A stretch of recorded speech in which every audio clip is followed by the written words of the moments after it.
thanks for what you do with your podcast and all the rest. You're doing a great job. Hope everybody keeps tuning in. You get a lot of good info, a lot of insights, understandings of how to get strong, how to stay strong, how to use your strength. You do a great job, dude. You make things better than they are in real life, I think. If you don't follow Massenomics, y'all do it. Social media, website, everything. Massenomics.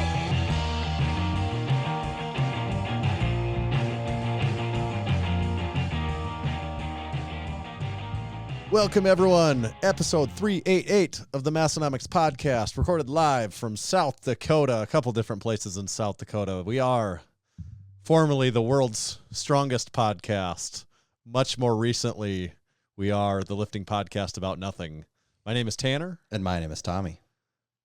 Tommy, isn't that what we were, the world's strongest podcast? We were for Isn't a that while. what we said? Yeah. For a couple hundred episodes, we made that title. Yeah.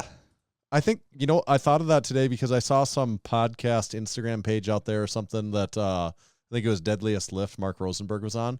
And I think it was World's Strongest Podcast. And I'm like, that sounds familiar. And I'm like, that's a good name. Why hasn't someone used that? And I'm like, wait a second. We did. We used to say that for a couple hundred episodes. I want to Google that now. What comes up? The actual podcast called that. Yeah. Yeah, you're right. Yeah. World's Strongest Podcast. Well, we did it first, like everything. Yeah. And Simpsons probably did it before us also, to be fair. So No, we're Simpsons first. did it. But I guess, to be fair, we relinquished that name. And I guess it's the 5-year podcast rule of when you give up a catchy name of a podcast, then it becomes free. That loophole in the copyright thing where, after you give up right. a name in podcasting for so long, then it's free game. Yeah, you're right. I forgot about Yes. that. There's always a gotcha, isn't there? Yeah, there's a lot of specific rules in this podcast game, and crafty old vets like us pretty much know all of them. You only know them when you've been doing this a long time, which we have. I'm gonna hit everyone with a little something special right here. Let me clear my throat. This is the Strength Company. We've set out to build a better barbell plate on American soil.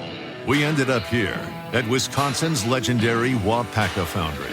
With over 60 years of ironworking experience, the foundry had the knowledge, technology, and processes to build our weights to our exact specifications. The Strength Company plates are slim but rugged, smooth but easy to grip, and electro-coated for durability and to look great in your gym. This is the next generation of American iron. Only available from the Strength Company. That narrator's voice is smooth, just like the plates from the Strength Co. It's not an accident. Nope. And this episode is also brought to you by Bearfoot Shoes and the brand spanking new, not even released yet, Massenomics. That's right, the collaboration between Bearfoot Shoes and Massenomics that you all have been waiting for. It's a splicing of suede and canvas, something that's never been seen by the lifting world before. It combines the strength, durability, and comfort of suede leather with lightweight and breathable canvas for a shoe that's at the top of the food chain. Whether you're establishing dominance in the squat cage or your favorite watering hole, this sneaker lets everyone know you lift heavy and live easy. Reserve your pair of Massenomics today at www.barefootstore. And there's only 250 pairs of these, and we're already hearing some people saying that their sizes are selling out. So you're going to want to get on this. This is the pre-order, and they are going to ship in October. So we're not too far away. Potentially in a month, you could be getting these things. And to make the deal a little sweeter, if you add a pair of awesome wraps to your purchase and use code MASS, M-A-S-S, you'll get the wraps for free. I mean, free. Come on, you can't pass that up. So, like I was saying, go to www.barefoot.store, buy the Massenomics. It's black, it's red, it's amazing. Add some awesome wraps. Use code MASS, M-A-S-S. Get those things for free. Do it. What's black and red all over besides a newspaper, besides a sunburned zebra? The Massenomics. Yeah, baby. Yep. I was holding it up for anyone watching. It was you can see it in our YouTube if you're playing along on YouTube. And speaking of Ursanomics, at some point in time in this episode, we will get to our winners. We just finished up our 50,000 subscriber mega blowout sale extravaganza where we had 50% off a bunch of items in our store, and everyone that purchased during the sale got entered to win some Build Fast formula supplements, some Obsidian ammonia, a pair of Ursanomics shoes, and we have selected the winners. There was a lot of people that got in on it, but we got the winners random number generated earlier today out of everyone that ordered over that time, so we'll be able to announce those this episode. Do we want to do it this episode, or should we wait like a couple weeks to announce the winner? That's a good point. Cliffhanger. Everyone likes a little suspense. We could keep them guessing, right? We'll see how it plays out. You don't want to say too much. No. Tanner, I don't know if you can tell on the camera, but in person, I look like the crying Michael Jordan meme because my eyes are so insanely red. Is it allergies or? That's what I've come to the conclusion. It's allergies. Yeah.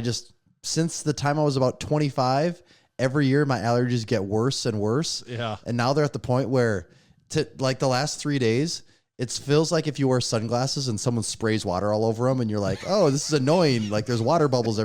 That's just how I have been for the last 3 days. Yeah. And then you look at a computer screen and it just makes you go insane. But just got to power through. There's no other options, right? Well, you don't have to look at a computer screen very often. Yeah, luckily I've only been looking at one like 9 hours a day lately. So it makes life really, really easy. Mine, you know how you say yours get worse every year? Mine get worse every year. Mine didn't start till I was like 30 and they get worse. I went like 30 years and I was always, I know I've said this and I always say I know I've said this before on the podcast, but I always used to think people were making it up. I'd be like, come on, you bunch of pussies. Like what are you talking? Like, it's not that bad. And anymore, like this year, it's been like a month nonstop of just. It is. It's terrible. And I think like the fires, I think are probably doing something with it. The smoke in the air. I can't imagine that's helping, but you're totally right. Every year it's just, as soon as I get sneezing under control, I think I'm good. Like, nope. Now your eyes have problems. Yeah. I've never had that in my life before. Thanks, Obama. Tanner, I got some exciting new gym announcements. I was very curious what that topic was. Anytime there's a topic that says new gym, GYM, I assume there's not a new JIM in your life. It's more of a GYM. It is a GYM. So what's that all about? Well, so there is a little bit of context here. I do know that I do not go to the best gym in Sioux Falls. I know there are better gyms without a doubt. I know that. Please. But the reason I go to the one I go to is because, like I was saying, time is the most valuable asset in my life, and I cannot understate that. Like, my time is maxed out every single day, and anything I can do to save. Are you taking your talents to Perfect Little Sweeties gym? I still haven't. I don't know if I've got a formal invite either. I think that's like an invitational thing. I haven't got that yet. I'd love to go someday. But when I did, so I go to a gym. It's literally 2 blocks from my house, so it's super fast. Big Colton goes there. Yes, Big Colton goes there. But when I ran into Big Colton at the grocery store the other day while I was talking to you on the phone, I caught back up with him and talked a little more. And he had mentioned that the gym I go to, when you remember it, they have like 5 locations or whatever it is. Right. He goes to one that's a couple miles away. And he had mentioned they have a safety squat bar there. And if there's one thing I've really wanted the last 6 months, it's been a safety squat bar. And I thought, oh, and I also, Grayson, crew member Grayson also goes to this one. Is that, that's the one Grayson goes to? Yes. Because that one seemed way better than the one you go to. Yes. The one Grayson goes to. Yes. And I went the other day, and damn, I've been going to the wrong one this whole time, man. It's, it was way better. They had a safety squat bar. That can leave a lot open when someone says their gym has a safety squat bar. You know, there's a lot of levels to that. Pleasantly enough, they have the Elite FTS safety squat bar. They have the gold standard sitting there. Right. Which was awesome. The first problem was, what do you do for collars? And immediately I realized that, I'm just used to that. Was it the Pro Locks? Is that what they're called? The skinny ones? That's what we use as the Pro Locks. And I can't find them. I can't find anything that fits on there. So I go ask the people. The one person had no idea what I was even talking about. The other guy goes, they're here somewhere. And it's the old spring clip style ones. Oh, nice. Does that bar come with those or not? I don't think so. Okay. So He's like, oh yeah, it's the ones that Oh came no, with. it doesn't come with collars. No. Okay, yeah. So it came with like the spring, the really shitty spring clippy ones. He could only find one of them though, and I'm like, well, I guess I'll just squat really evenly so that we don't have a problem here. But that was amazing. For the first time in my life, I've never seen a knurled axle bar before, and they had one of those there, which surprised me. And what brand is it? It was the one. What's the one that has the little strength like Japanese logo? What brand is that? The tattoo on my leg. Yes, the one on your leg. Straight shot. There you go. I'm like, hey, Tanner's legs on that bar is what I thought. One of my mini tattoos that I have is on that bar. Yeah, I think that's strength shot. So they had one of those, which I've never really cared much for axle bars, but seeing that for a second, I thought maybe I'll use the axle bar to do my overhead press today. I didn't do it, but I thought about it. I normally don't even think about it. So will you go there all the time? Well, and I'm not done yet. Then they also have a. I actually don't. I gotta have a confession here. Forgive me, Father, for I have sinned. Well, they have a hack squat machine, which I was kind of excited about because I've never actually used one before. I'm confused though. Is there like two types of hack squat machines? Are they both? Because one, you put your back more on the pad and you move up and down, and the other one, your back's not on the pad. You know what I'm saying? Yeah, I really think hack squat machines are like snowflakes. That there's it is like that. Okay. I do think that there's I think there's just such a variety of hack squat machines that like so many different angles and the way they're built that like some you're facing in towards the machine, some you're facing away, and that's why I didn't know ever for sure if there was a finer way to label these than just hack squat. But anyways, they had a hack squat machine. They just had some other. Good? I've never used them before. It's the one where you have your back on it and you face out, And I didn't. That wasn't on my list for that day. I'm going to do it tomorrow. Right. But I did just have to do a couple reps of it empty, and I thought, okay, I can see how this could really do something here. Yeah, because I think depending for different people, different ones of them, they can either feel like really good or really shitty too. I think I think it just all depends on the machine and the person and the combination of the two. Yeah. So anyway, I did, and then they have a huge turf area. Not that I really care that much about it, but it does look really cool. So anyways, I left there thinking, I've been going to the wrong one this whole time.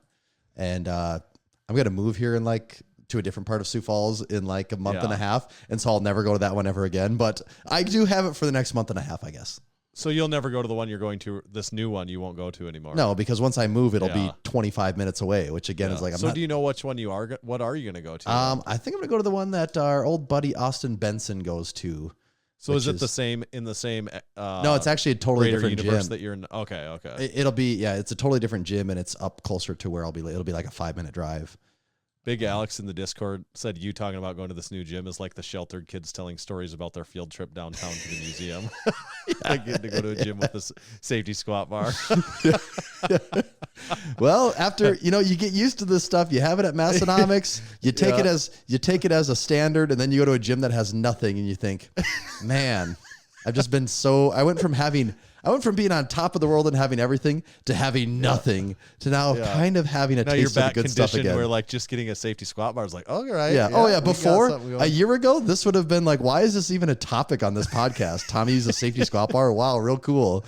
And that's how far I've fallen. That's exciting to me again. One takeaway I have from everything you said there: if there's one lift I really can't do without collars, it is squat. I always bench without collars. Oh yeah, I never bench with collars. Never bench with collars. Actually, I think there's a fair reason why you don't do that. Don't bench with collars. But deadlift, I could go either way. Like I usually use collars just to keep the bar tighter. Yeah, I do too. But like I could certainly deadlift without collars. But squat is the one that always makes me a little nervous because you're almost not even aware if it's and I should say I would never do just a regular squat without collars. I never would. And what I did here is I actually put the shitty ones on. So unless you move it out perfectly, if things are at an angle at all, they do catch. Like it's not like it doesn't do anything. So I should say on the one side, I did have the shitty collar on that kind of did something, but it wasn't a problem, luckily. But you've only got this gym for a little while longer that you get there. Just a little bit. Are they going to let you out of your contract? Yeah, I'm just month to month. So Okay. they did say I'll have to go to the top of a mountain and sign a document before they'll let me leave the contract, though. So I'm just planning on when I'm going to do that. Okay. Well, that's good gym update. That's good gym news. Yeah. And also in this gym was the first time since I moved here that I've seen anyone ever squat over 350 for reps. So I'm like, all right, already strong people go to this one serious. too. Yeah, right. That's getting serious. Yeah. I'm still at the same old gym. Not Oh, too really? much to You had update nothing. I there, thought for sure maybe you'd have something new for me there. No, kind of stuck at the same old. I did get some equipment.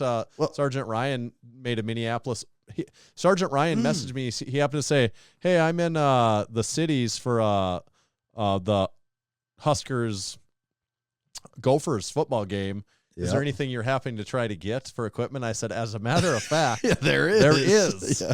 There's a couple things you could pick up." So I got the pair of 100-pound York Roundhead dumbbells, which is a great score to get that one off the list. And then had were they actually in Minneapolis? Is that they're in St. The guy was Paul. actually there. Yeah. Okay, but I he's in didn't St. know if it Paul. was the guy was meeting you there. No, I'd been talking with the guy, and I'm like, well, okay. if I happen to get a way to get this, like, we'll get it done. I'll be a buyer if I can. And then like half a week later, Ryan said, "Hey, I'm here. Awesome. What can we get?" Yeah, that worked great. I think it's like 5 more pairs of milled York 25s. Just because the way that the York 25s are, I've always wanted a few more just to not in the practical sense of that they'll ever even get used. Yeah, they just fill out the rack a lot better. Like there was space on the racks. It's like a feng shui interior design thing. Everything has to be balanced. It is like we have way more 25s than we'll ever get used at one point in time now. But I like the way it looks better. Mm-hmm. Is that an ancient artifact, or did you just buy it from Target? It doesn't matter. It looks good, right? That is exactly right. And along those lines too, a new YouTube video came out this week where you broke down the pricing behind everything in the gym. Yeah, it wasn't really a gym tour; it was more of just a gym inventory gym count, valuation almost. Inventory guide. Yeah. So I think if you're anyone that's interested in gym equipment type stuff, you'll probably find that interesting. And or maybe not. Maybe you think it sucks, but either way, give it a watch and find out for yourself. I can't tell if people. That is a good question. I was really trying to come at it from the mind of someone that just isn't really in that world, and would they think, God, that's all you get for $86,000, or would they think, wow, that's a lot of stuff for $86,000? I can't quite decide. Don't know. I don't either. I'm not sure what people would think.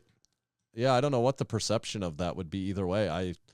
I don't know. I will say. What do you think people would lean towards? Or maybe it's just like, that seems about right. Honestly, the way you broke it down, though, I could see how people might think that it doesn't seem like enough, because when you go, oh, we have like 14,000 pounds worth of weight or whatever the number is, you don't actually really know. Even me going to the gym, I don't know how many plates that is. But then when you see it all, you're like, wow, okay, this is a lot of plates. Right. But just saying that number, tell someone to guess, is that 50 weight plates? Is that 100 weight plates? Is that 500 weight plates? I think some people would have the hard time wrapping their head around it. And then the other big one is when you're like, there's 30 some bars. Yeah. Like, you don't actually get how many bars 30 bars is until you go into that gym. Like most commercial gyms don't have, most commercial gyms don't have that many bars. gyms with hundreds, if not thousands of members don't have that many bars. Right. And then the other one is the racks. You're like, oh, okay, these racks add up to like $8,000. And it's like, again, hard to capture that. These racks. So it did make it seem like, oh yeah, that's a quick and easy to do shopping list to put together. But when you also get in the gym and really look around, you realize how much shit is actually in there. There is a lot of stuff in there. And that didn't even put a value on the old iPods. Right. Priceless. But maybe the most valuable thing was the friends that we made along the way. I don't even think that's a maybe. I think that's the real case there. It's a funny thing to say, but maybe it's also true too. Mm-hmm. Okay. When do we want to? Well, let's wait to announce the winners until maybe after our guest here. The what about the deadlift championship? Should we talk about that? We can do that, but I'm getting thirsty. Oh, even a better choice. Good call on that one. What are you drinking over there? A fresh, crispy, cool lemon LaCroix. Nice choice. I've got The hop water. from Big Bob. He sent us the hop water. I've got another one here. And I just noticed this time when he sent us the package, he sent us his name tag from the Friday night of the Lift Hard, Leave Easy Classic. Hello, my name is Big Bob. Classic Bob. Yeah. If that isn't Bob for you, if that doesn't just scream classic Bob, I don't know what does. Lemon. It's great, man. I'm excited to So try refreshing. this again. See what we got.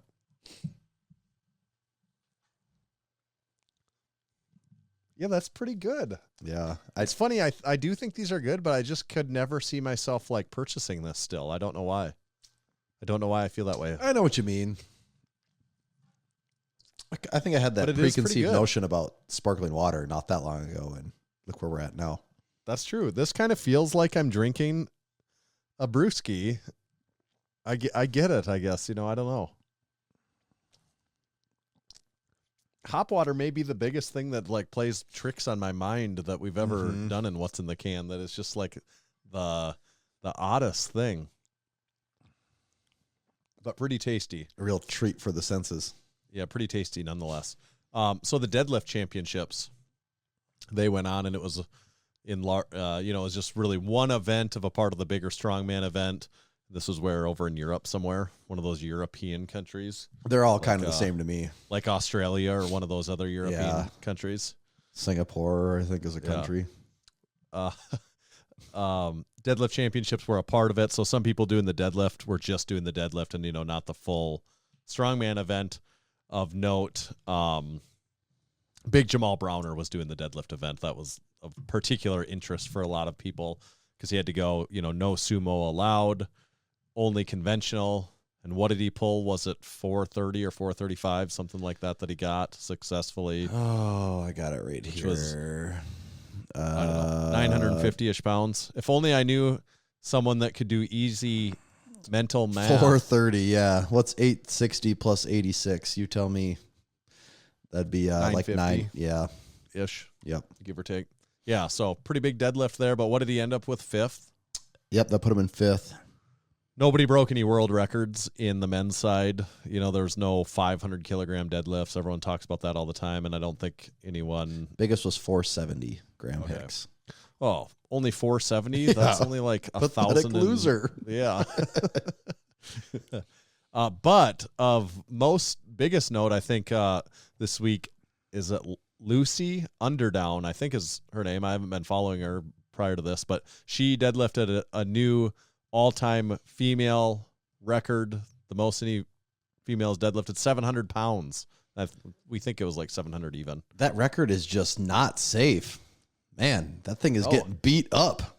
Yeah, seven Hondu. Wasn't it not that long ago? What did Tamara? What did she do? Was it Yeah, like I thought it was like 640. And then granted, that's in a powerlifting meet, and this is in strongman with straps and whatever. But still, the most amount of weight that any woman has deadlifted in any capacity. Yeah, man, that 800 is just it's 100 pounds away, but it's still just probably right around the corner the way things are going. Yep.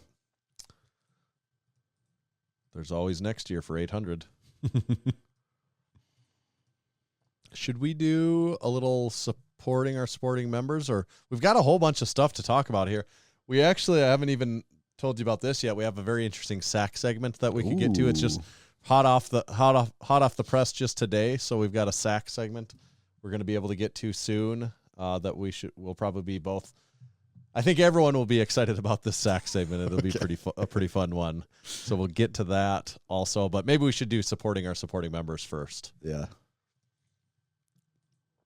Supporting our supporting members is a segment we do each week on the podcast. We have these supporting members that choose to support us, which, first of all, we want to give back to all of you because it means a lot having everyone choose to become supporting members. We love seeing that. It's a big part of what helps keep the podcast going and growing, I would say, is retaining and continuing to get more new supporting members. So please, if you have any interest in supporting, log on to our site, massenomics.com/join. You can get signed up there. There's several different levels you can sign up at. LaCroix levels, or should I say LaCroix level? maybe is what it is. Better. There's lift shorts levels, several different levels, even a pierogi level in there, different levels. And we try to give back to you when you do. We give like a few times a year, we send out like these special gifts that only the supporting members get. And you get access to our online Discord community, which is a community full of like-minded individuals that are very active. And there's discount code that you get exclusive as a supporting member. Some various other things. It's like Perk City when you become one. So, and then each week, as a little added bonus, we like to give back with this segment and shout out some people that we saw do cool stuff that deserve shouting out. So the first one is Big Melissa was the guest this week on Unpaid and Underrated.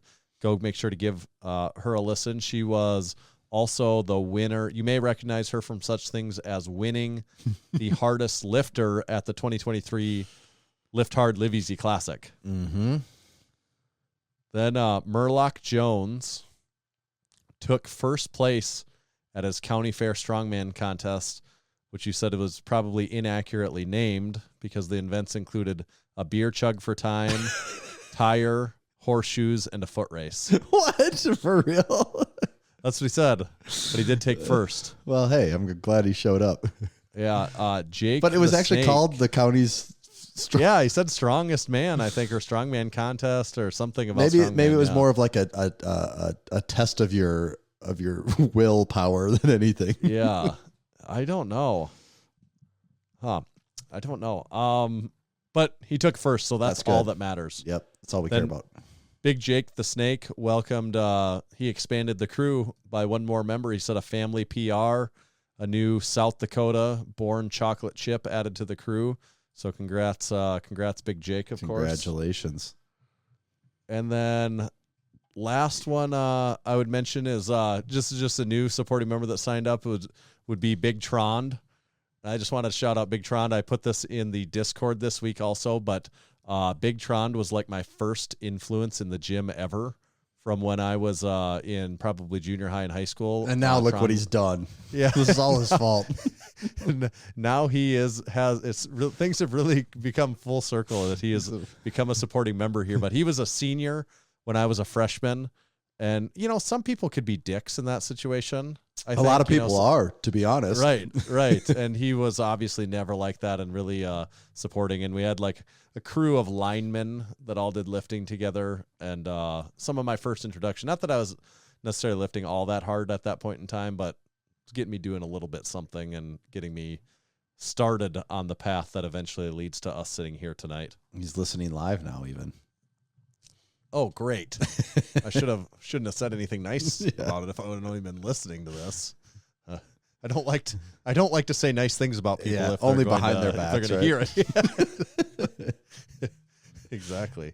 Someone posted a that wraps up supporting our supporting members for this week. So please become a supporting member if you're so interested. I see the Dumb and Dumber meme. I did introduce Jack. I had Jack. We watched Dumb and Dumber. He saw it for the first time. Oh, really? He liked it. That's Because I was a little wondered if he would be, just like not think it's funny. Mm-hmm. That's a crazy thought because I can't ever. There's so many movies growing up that I couldn't ever say the first time I watched it because there's some that were just kind of always on. It felt like right. Like Dumb and Dumber. Dumb and Dumber. Almost. I could never tell you the first time I actually watched that movie. I could tell you the first time I watched Austin Powers. I couldn't tell you the first time I watched Dumb and Dumber. Dumb and Dumber. I hadn't seen it for a little while. Of course, Dumb and Dumber was perennially on like TBS or TNT, like always, all the time. Yes. You know what? This is just like a complete, like tiny little portion of it that what I thought was so cheesy at the very beginning of it, like the graphic, the title that they put in the movie where they say where it says Dumb and Dumber. I'm like, that looks awful. And you forget about it because you don't catch the beginning. Like shit. Yeah, you don't catch the beginning very often, so you forget that was even in there. I'm like, that's like the most budgety looking thing I've ever seen that they like stretch it. It's almost like the Mark Bell slingshot where they stretched it out like a rubber band. And I mean, you could probably make a better looking thing in iMovie now for free, and they actually had to pay someone money to do that. You could, yeah. Dumb and Dumber will hold up forever, though. Yeah, I think so. I know we've talked about that before also, but I don't think that's a hot take. But as we found out last time, there were very active crew members in here that had not, in fact, seen Dumb and Dumber. Yeah, that's insane to me. That's crazy. I want to know, and I think we got a few of those people to chalk that off the list. You know, Mm-hmm. Big Kevin, notably. Kevin is the one that. that sticks out in my mind Yeah. as saying that he hadn't seen it. Now, He hadn't so seen Ace here, Ventura either, which also blows my mind.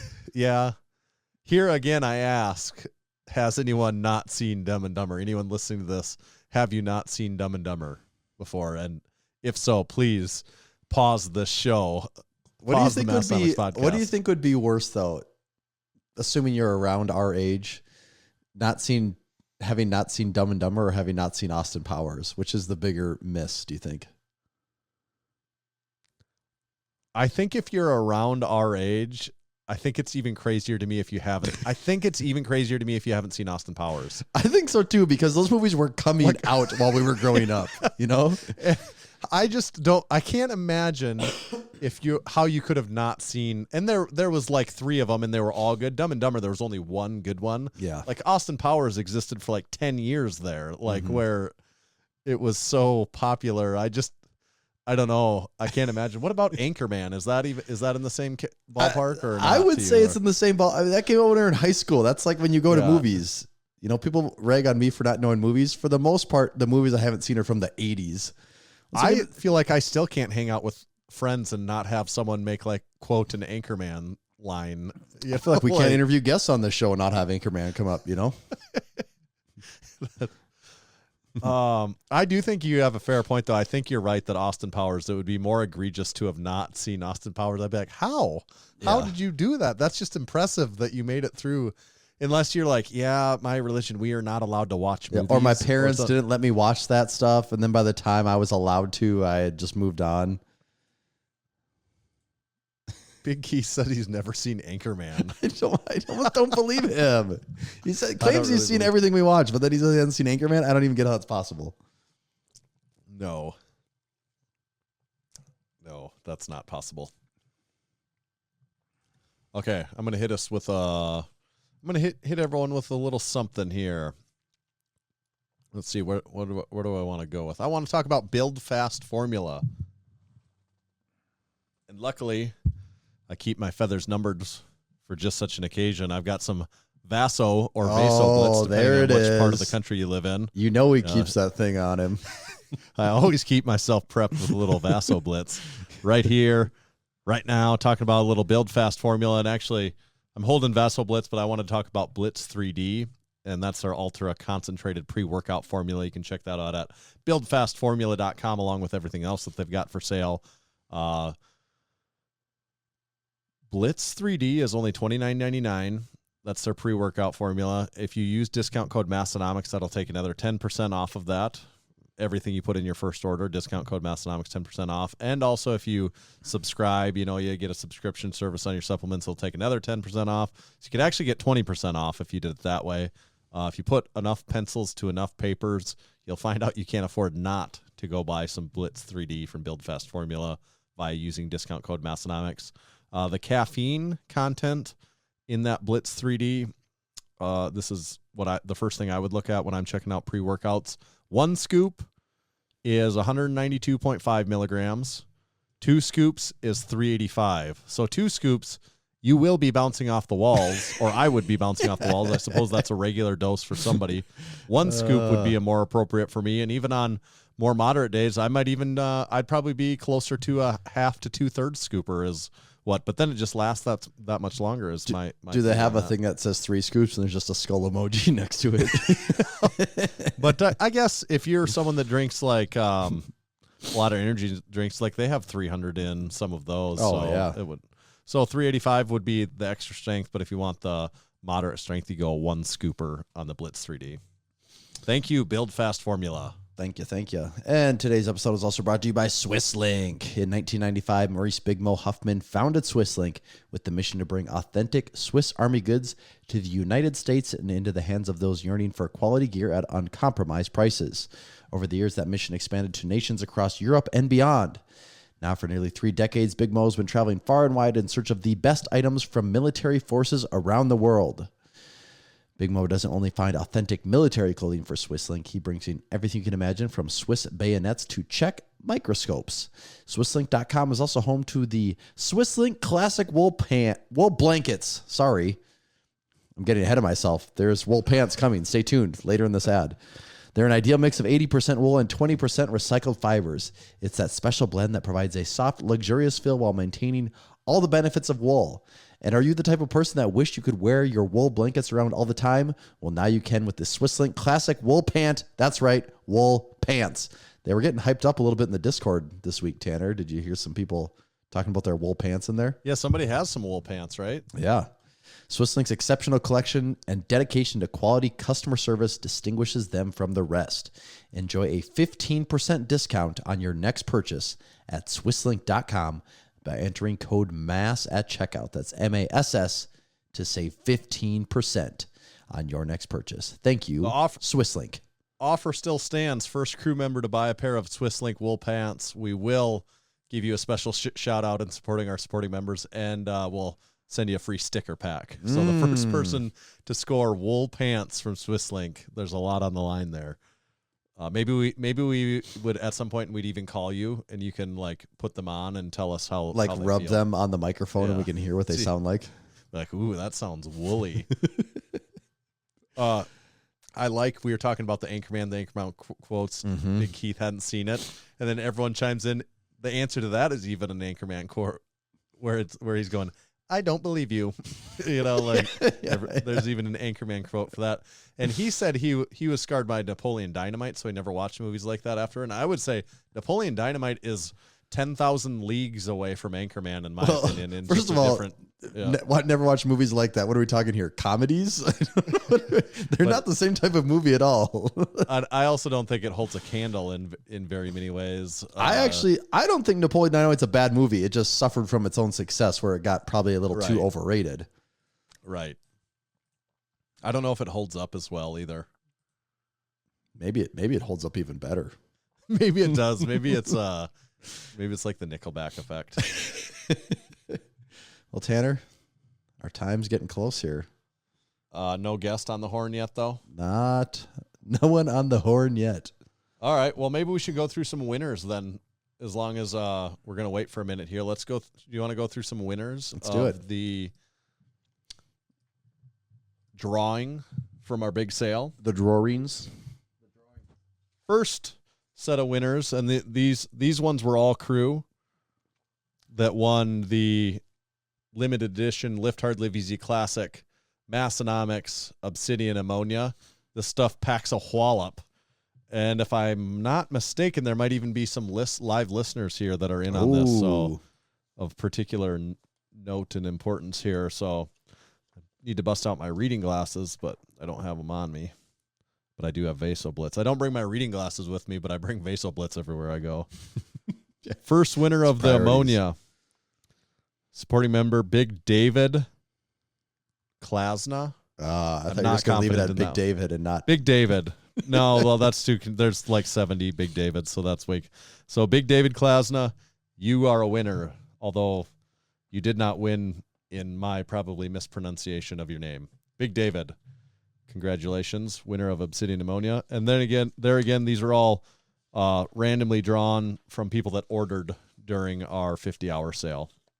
Next winner of the ammonia, we have 4 of these, is female chocolate chip, Big Olivia Patterson, winner of the ammonia. Next one on the list, and this person did put in more separate orders than anyone else during the 50-hour sale. More entries. So it is somewhat justice that he won here. It worked out fairly in this case, and I believe this person is listening live here also. The largest number of orders that kind of came in succession there, mentioned again on the podcast this week, Big Tron, the winner of the ammonia. Making waves. Yeah. Comes in like he owns the place. He did have a lot of orders, though. Yes, he did. He do we want to give away his secret or not? Oh, we better save that. Well, that's for him to keep, I guess. Yeah, you keep your secrets. He hacked the system. Yep. Then Big Paul is our final winner of the Obsidian Ammonia. It's Big Paul. Oh, God.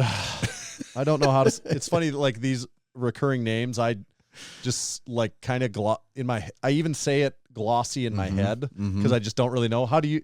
It's like Ingiosi. Yeah, sure. I have no idea if that's right. I mean, I'd recognize the name because I see orders all the time. I have no idea how you say his last name, though. Yeah, that's Big Paul. You are a winner of the Ammonia. Then we get on to the Build Fast Formula Supplement. We've got 3 of those, and they get their choice of whatever flavor VasoBlitz that they want. Now you can get whatever supplement you want. We'll send it to you. The first winner of Build Fast Formula Supplements was... Drum roll, please. Big Noah Freeman. Big Noah, you're a winner. Congratulations, Big Noah. Second winner, the Build Fast Formula Supplements, Big Joseph Cohen. I'm going to go with, maybe it's Cowan. I'm going to say Cowan, Big Joseph Cowan. And the final winner of the supplements is Big Andrew Garrison. Frequent Discord member, Big Andrew. Yep. Active. And the last one, Tommy. The grand prize, the Ursanomics. Everyone wants to know who's winning the pair of Ursanomics. Who's going to be the flyest looking person in here?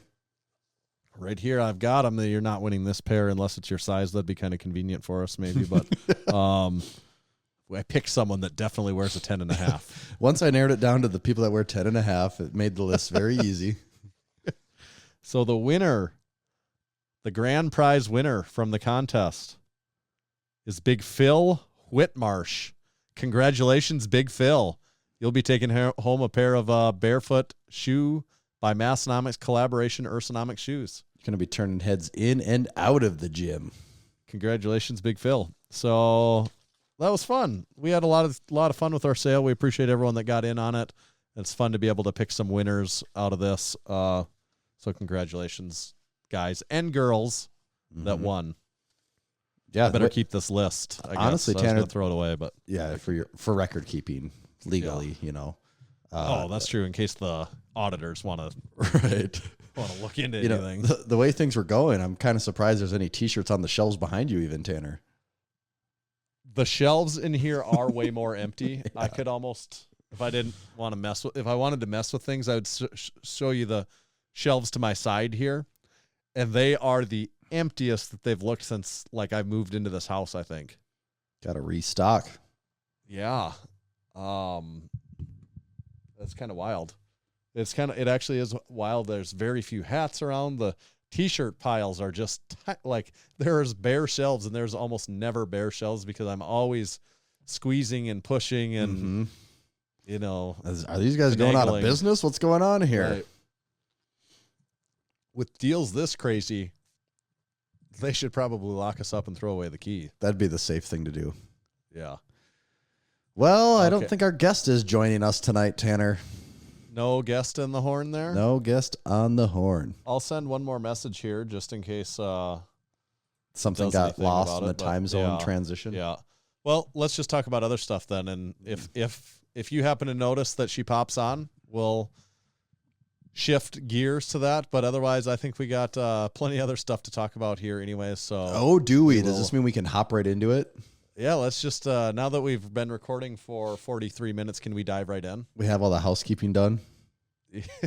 Yes, we finally got our housekeeping done. Not to get too political, which is usually how I like to start most segments on this podcast. When the podcast is really starting, that's how you know it's starting, when Tanner says that. This isn't really political at all, I don't think. I suppose actually everything's political if you think about it hard enough, isn't it? Yeah. And some people don't even think about it that hard, and they make it political. Yeah, I was gonna say it's not even. Yeah, it's just what someone's intentions are as to how political something can be. Yeah. No, but this podcast, I think this episode comes out on 9/11. September 11th. So do you remember where you were at when you found out about 9/11? I do. Yeah. I remember. That would be something if you're about our age, like that's like the thing you say, where were you when? And if you're in our generation, that would be the question, right? Mm-hmm. I think we've maybe even talked about this on the podcast before, but We probably we've talked about everything. Walking the halls before school started in 7th grade. You know, you get there, you're kind of talking with your friends. And I remember one of my friends told me that, oh, Mr. So-and-so said an airplane hit the World Trade Center. And I remember thinking, okay, a little tiny even in my brain, what are you in 7th grade? What are you, 12, 13? I remember thinking, oh, a little airplane ran into a building. What does that matter? Like, that doesn't mean anything. And then like 10 minutes later, you're like, oh shit, like this is a really big deal actually. Yeah. So in what grade were you in? That was 7th. Okay.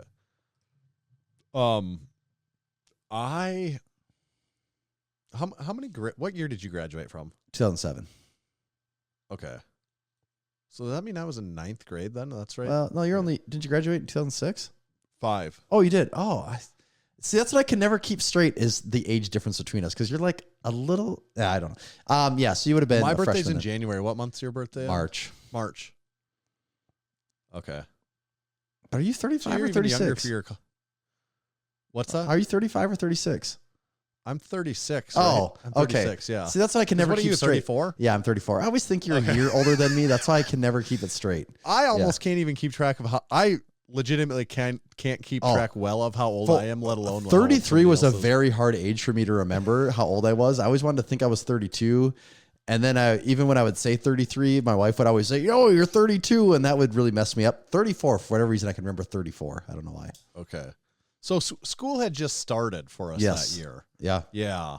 That makes sense. Okay. Yeah, we had just started school. Yeah, I was screwing around in the bathroom. We were skipping out. I think it was like a little walk period was the thing we had. And there's like me and two other my buddies. We were dicking around in the bath, like just like I don't actually even remember what we were doing, just like not doing what we were supposed to be doing. And like the principal came in and he was kind of a hard ass, and we're like, oh shit, like we're in trouble now because we were supposed to be somewhere else. And he was just like, yeah, you guys better get to your classroom. And he wasn't like having any fun or and he wasn't angriness actually, about no, it. it was most surprising that he wasn't angry about it. And we're like, oh, we assumed there was a real ass chewing coming here. And he was like, oh, you better just get there right away. And we're like, oh, okay. And we got there, and then we found out what was going on. But that's the part that always will stick out in my mind of how we didn't get yelled at in a scenario where I just thought this epic ass chewing was coming, and we didn't get it. And I was like, that's how I knew something serious was going on, because there wasn't ass chewing to go along with that. Yeah. Yeah, it was a crazy day. I do remember that. But I remember like even the rest of the school day that had the TV on, and at times it was really intense. I think actually they even turned it off a couple times because they'd have people calling in from like live on the scene of stuff happening. And it wasn't, I think even the news was a little different back then too. Well, obviously the news was different, but just the whole thing, I remember that being different. And then, that's the rest of the day going home. And, obviously that's all anyone talks about then for the rest of the next several months. It was weird though, as like a,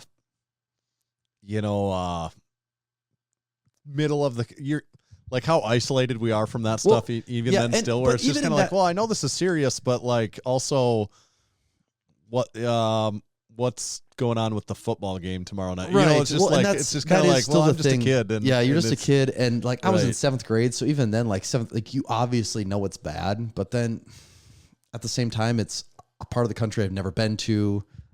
These places aren't basically even real to me. The internet didn't hardly even exist then. Like you were just so far removed. The world was so much less connected. You were so far removed from everything that it really, and then being that age, you're just sheltered from it in a way that you wouldn't be if that happened nowadays.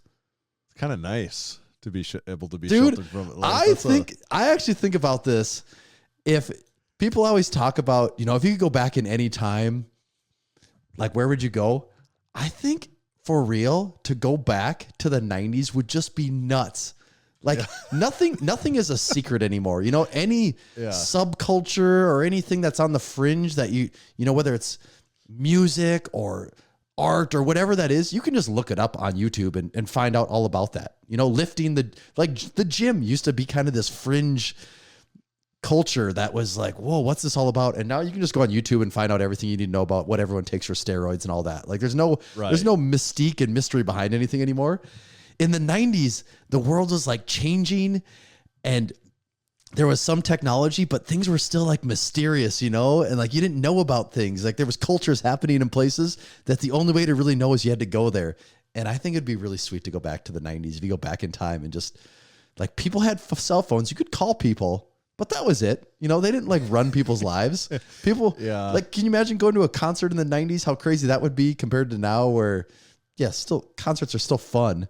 But the dream of the 90s is alive and well in Portland. Maybe that's just where I need to be all along. I don't know if that's where we want to be or not. Yeah, that's true about, I think, anything like 90s or older is some of that's true for but I think some, you go back farther and like things are like I don't know, you go back in the 70s and like people don't even know what's going on anymore. They're so, I honestly, I don't know how people even got any work done in the 70s. What do you send letters and just wait for a response 5 days later? Like the I don't 90s know what had this. What went on in the offices without computers? That's the part that always blows my mind. Like, how did they get anything done? You know, it was probably so easy to slack off back in those days. You weren't under the surveillance of 20,000 automated systems watching you. God.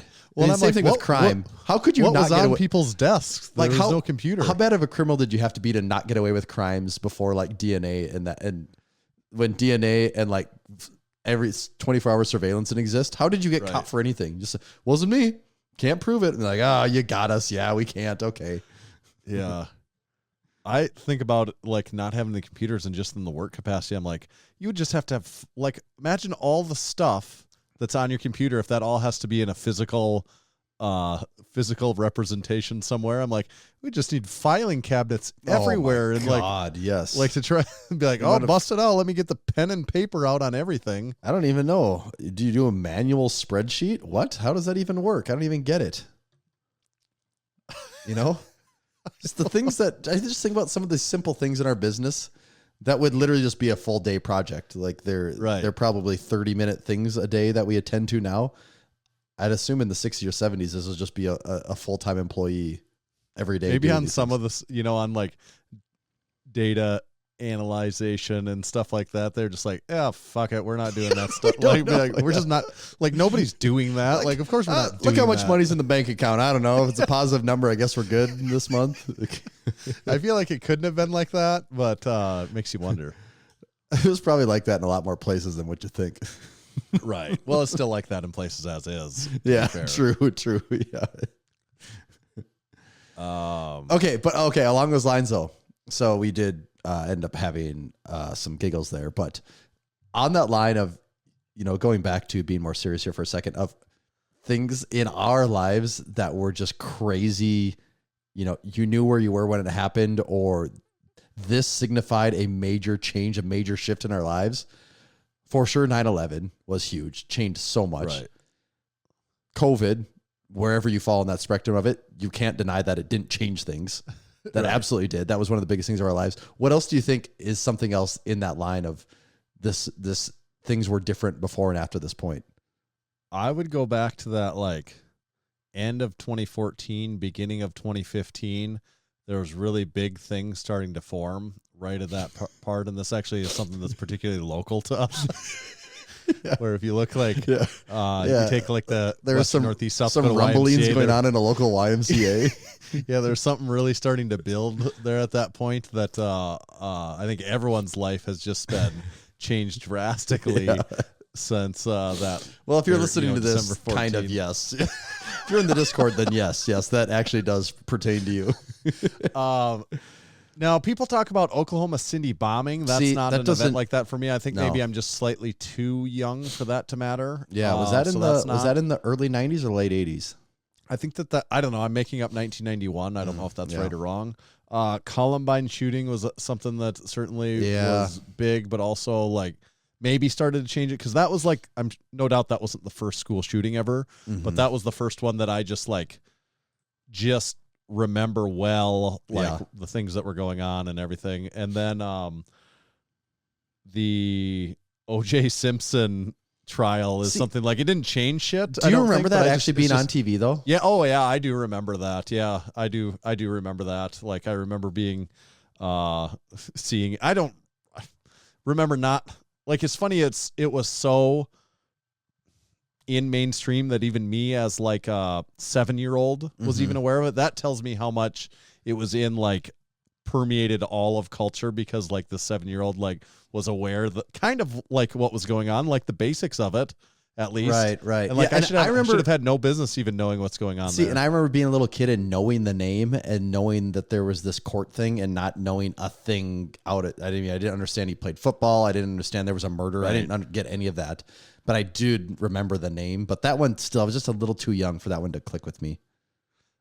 If you ask about anything else that comes for to me, mind, I got to say this one's harder to put like, this is the line when this happened for us, but it's got to be like the iPhone too. Like how that one's just harder to put like a strong, because there was the announcement date, but then for it to trickle into everyone's hands, you know, it literally wasn't even available locally here until like the iPhone 3 had come out almost. Like you couldn't get it from like a local provider. Well, because it was AT&T only for like the first 3 years and AT&T didn't exist in South Dakota. Right. Which is so insane. So it's not like when like at least for me personally, it didn't have an effect until by like the iPhone 4S was like the first iPhone that I remember was the first a lot of people having. That was the first smartphone I had even. But I remember the first iPhone I saw in person was when I was in college.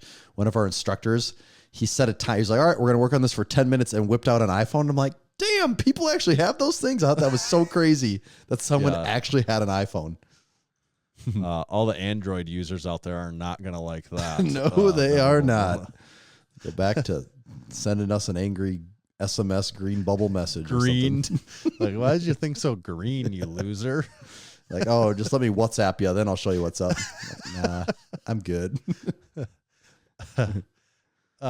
Big Alex mentioned, what year did you introduce me to Middle Class Fancy? That would have been on the way to the Arnold in 2019. 19, yes. I bet it would have been 2019. Yeah, it would. Well, this predates our life, but was it 1979 that Buddy Cap set out with intentions to change things for the better? You could say that we are another line on that timeline, you know? Well, just think, had Buddy Caps not set out on a mission of his own, would we even be here? Like, that's like the it is the butterfly effect. Yeah. Yeah. If Buddy never knurled that bar, would we even be here today? Like if he what if he had never stopped working for Image Barbell? Mm-hmm. Would we all be right now be like, oh, we just got the newest 29 millimeter Image Barbell? No, it's not even a 29. It's like we got the newest 40 millimeter Image Barbell with their smooth, hilly knurling on it. Like the whole world just never. It's like I love the knurling. It's the smoothest one out there. It's so smooth and decorative. It's just purely aesthetic. It doesn't have any functionality. Like the world just never actually figured out how to make an actual barbell. Did you ever watch The Butterfly Effect? I actually have not seen that one. No. Have you seen it? Was that like Ashton Kutcher, wasn't it? Okay, that is Ashton Kutcher. Yeah, I've seen it. That's an old, I saw that a long time ago. Like, what year did that movie come out? Were we in, I wonder, was I like in high school when the I was going to say early 2000s. Yeah. I'm going to look here. Butterfly Effect. Has Tommy seen it? Is movie. The real question everyone Butterfly Effect movie, 2004. Yep. Yeah. Yeah, I've seen it. Not since 2004 though, I would say. We've got a sack segment, I think. Unless we had any other memorable points in the timeline history. Memorable things in our life. No, I think that's every memorable thing that's ever happened to me, honestly. Yeah, I guess that's not the right way of phrasing it. Like the memorable historical events. Moments. Yeah. That's probably the majority of it. I mean, the one to me still is 9/11 though. Like that's the one that everyone would. But it's funny, we have gym members now who were born after 9/11. I know, it's so crazy. That's crazy. I'm like, you weren't born yet? That doesn't compute. It's hard to believe. Okay. This sack segment just came in the mail today, hot off the press. I had no idea what this was, But Big Daniel, someone could tag Big Daniel that's listening along in Discord if they want to.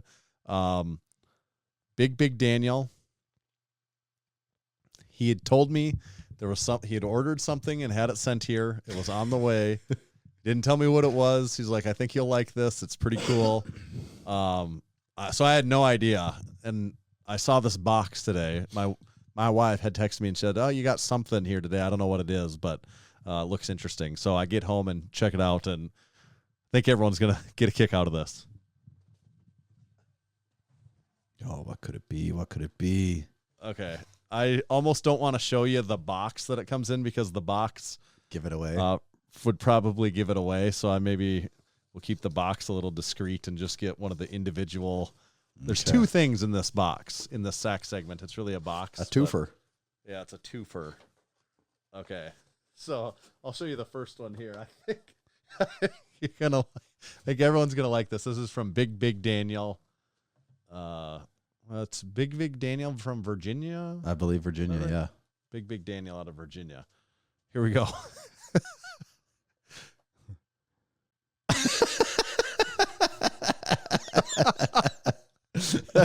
Wow. Okay.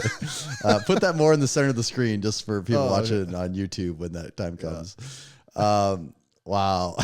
So it's what's the brand on that? What's it say? They're Funko. Funko what though? What was it? And here's the box. It's a Funko, and this Funko is Pop Yourself. Pop Yourself. So it's a little one of those little figurines, like big head figurines of one like of the me. People collective like Star Wars. Yeah, and it all says that Tommy. stuff. It's a guy with a really large head with long blonde hair holding some dumbbells. And let's see yeah. I got my sunglasses on. Are the names backwards when you look at that, or does text come across? Well, for me, they should show correctly for both. Yeah. Okay. Yeah, Tanner, you have a beard, so obviously it looks like you. You got black sunglasses on too. Does it have? We both have black shirts and red shorts. Yeah, I have like a bun. I have my hair in like. Oh, do you have long hair? Yeah. Yeah, it has like a long bun hair. Yep. That is awesome. I got long, like shoulder length hair. That's great. I love it. Those are amazing. It's really funny. We're both holding the dumbbells, and yeah, that's good. It's good. They've got our name. You know, our name is printed on the packaging. You know, obviously, so everyone knows which one's Tommy and which one's Tanner. I didn't know you could do custom ones. That's pretty cool. Yeah. So I don't know what do we do with these? Where do these don't go? know. Yeah. I mean, I guess I could send you and you could go on your shelf behind there, and I could put me behind me over here. At some point, maybe that's what needs to happen. Yeah. I don't know what else you do with them. I mean, no one. I can't be given away. I need that in my possession. No, right. But it's almost a shame not to like keep them together. I know. It's where they're funniest together. Yes, because otherwise people just sit and they're like, "Oh, you bought one of yourself." You have a figurine of yourself. Well, that's like, you creepy weirdo. But when they're together, you're like, "Oh, it's like a podcast thing." I get it. Maybe I need to just get a picture of Big Daniel to put on it and be like, "No, this guy bought it for me. See, that's why he's on here." I promise, it's this buddy of ours, and he got it for us. I didn't buy it myself. This type of thing ain't my bag, baby. Austin Powers reference coming in clutch. So those are good. The Tanner and Tommy figurines. That's awesome. That's really impressive. So thank you to Big Daniel. This was a very fun idea. Christmas came early this year. It did. Hopefully we can see him in person at the Arnold again and thank him in 6 months. Yes. That's funny. I knew that would be Did you have any idea? Had you guessed that it was going to be tiny figurines? I thought you were going to have some food item or something that was going to make me laugh, but no, that was really good. Yeah. You know what I've been watching a little bit of on the fitness YouTube? Oh, which you actually do know. Yes, I actually did want. I'm glad you brought this up. I'm assuming I know what you're going to talk about because I wanted to talk about this too. Yeah, you've been watching some Sam. We don't even know Sam Sulek. Is that how you say his last name? Yeah, Sam Sulek. Yeah, I've been watching Big Sam Sulek. He is taking YouTube literally by fitness YouTube or just even YouTube by storm at this point. Is what's going on. And I didn't realize you said he's gaining something like 50,000 subscribers a week? Oh yeah. Like it went from like, he gained 100,000 in maybe like the last week, actually. Damn. What is he at now? He's at 858. I think it was like 818 like 2 days ago. Yeah, I thought So when I he's was gaining watching, like 20, 30,000 a day. for people that don't know, that equals a lot of money Yes. for making a YouTube video, you know? Yeah. And have you ever seen a Sam Sulek YouTube video? Yes. So my first actual introduction to him, I was not familiar with him until I watched one of Dr. Mike's basically reaction videos to him working out. And I thought it was entertaining. And my takeaway from it is like, oh, this guy isn't a dumbass, which a lot of the people are, you know, that Mike watches videos of. So then that's what actually made the name stick in my head. And then you brought it up that, oh yeah, some of the guys we talk about at the gym and we like watching his stuff. And then I thought, okay, I better go watch one of these. And I made it through like half of one yesterday. They're surprisingly long videos. All of them, just looking here. They're all like 30, 45, 35, 36 minutes. These are long videos. Oh yeah. All of them are like, it's basically like a daily TV show is what Sam Sulek is. And he has a video like every single day. And are they all basically the same format? Him talking about going to the they're gym, all exactly the same. Okay, what his plan is, and then him just talking through his workout? It's him in the car on the way to the gym, him at the gym, him in the car on the way home from the gym.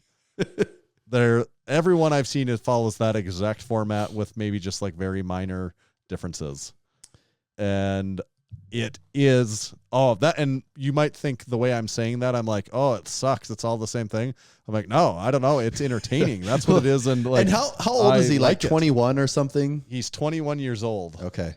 So he's a young guy. If you have no idea who he is, he's a young guy. He's jacked. He's really strong. He's jacked out of his gourd. He's big. He doesn't look he doesn't have like that slim bodybuilder waist. He's just like really jacked. Actually, if I had to say, he's more in line with like when I think back to Dan Green in the early 20 teens, you know, when you're like, damn, this guy has a crazy physique. He's not trying to be super lean and aesthetic like a bodybuilder. He's just jacked and strong like a power lifter. That's what it makes you think of. But if, you know, for anyone that's been following along with Sam Sulek, he's off the bulk and he's on the cut now. Mm-hmm. Like that's how his videos are even titled. It's like bulk day 200, bulk day 201, bulk day 220. Now he's on like fall cut day 9. So he's on the cut. So he's going to get some freaky looking, you know, I just had to what's look. funny about it is the way he talks though. Yeah. Like his videos are all like, the central theme of every video is like going to the gym to get a freaky sick pump. Yeah. Like that's the way he talks. But he doesn't talk. So genuine. But he's not like hyping anything up. He's just pretty deadpan and even the whole time. It does really make me think of people we go to the gym with a lot. You know, it does. It feels like it could just be someone that's at Massenomics gym that's taking things to a level that the rest of us aren't. It absolutely does, and he takes it serious, but not too serious in the way that like it's funny to me. Like he's not. I don't know if he's intentionally. I don't know that he's intentionally trying to be funny, but he's aware that it's funny the way he talks. Because every time after his lift, he does this mirror pose thing where he shows you the pump. Like he's going to the gym essentially just to show you the pump from the gym. Well, that's like he's like, oh yeah, yep, the pump's almost here. Like I can. He's like, it's not quite. And I was watching it thinking he's really serious at first. I'm like, really? Yeah. And then finally the guitar, he's like, oh, yep, now the pump's here on this one. Like it's right. And he'll then when he's showing you the pump, he always has some commentary and like he has these genuine reactions where like he'll do a tricep workout and then he'll start showing you us the pump and he'll be like, holy shit. He's like, that is a freaky pump.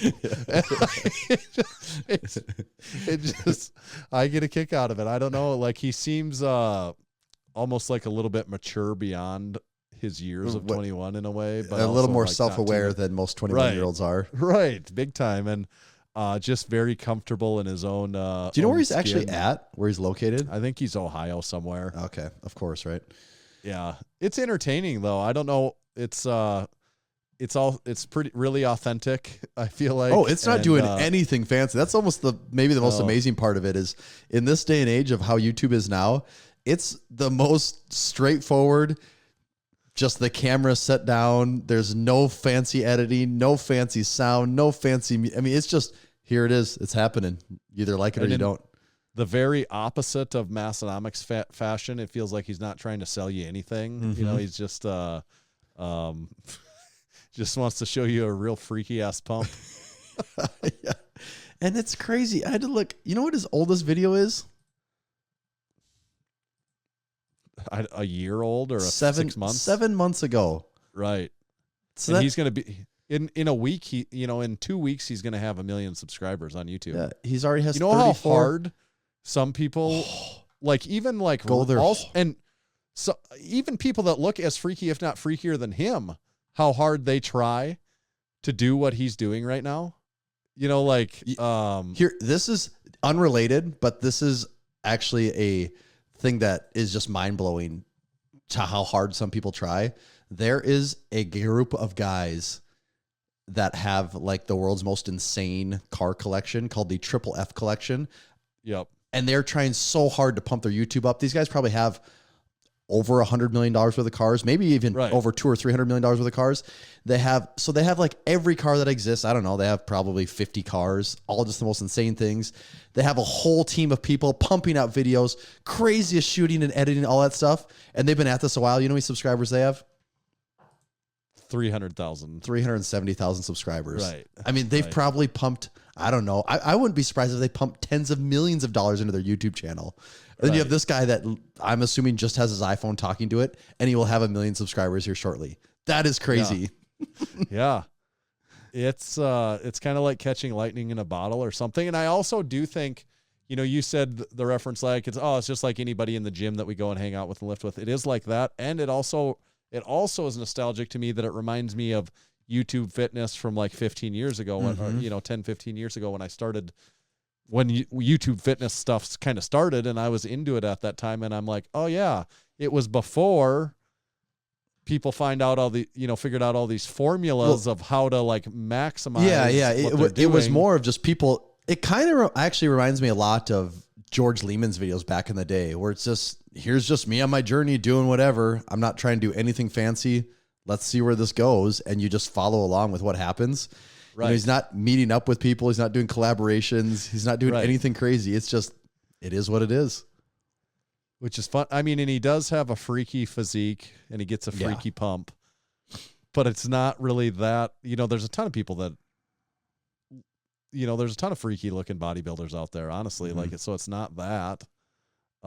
It's just the combination of all of it, I guess.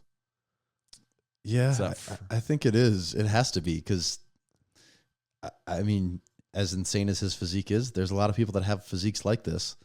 But yeah, the other thing I described, or somebody, I think this is what I said. Well, he's like a gym bro, but he's also not a complete dumbass. Yeah, you know what I mean? Like Dr. Mike talks about him, and he's like, yeah, some of this is just kind of moving weight, and he's like, but he kind of, he's on the right track for most of it. I'm like, yeah, it seems like he knows what he's doing, and he's kind of a gym bro. Some of it I'm like, oh, I'm not sure, like that's probably not science and stuff like that, but it's like, it doesn't have to be. Yeah. It doesn't always Sometimes have to you just be want that. the freaky pump, Exactly. However you Sometimes get there. It's just more about a freaky ass pump.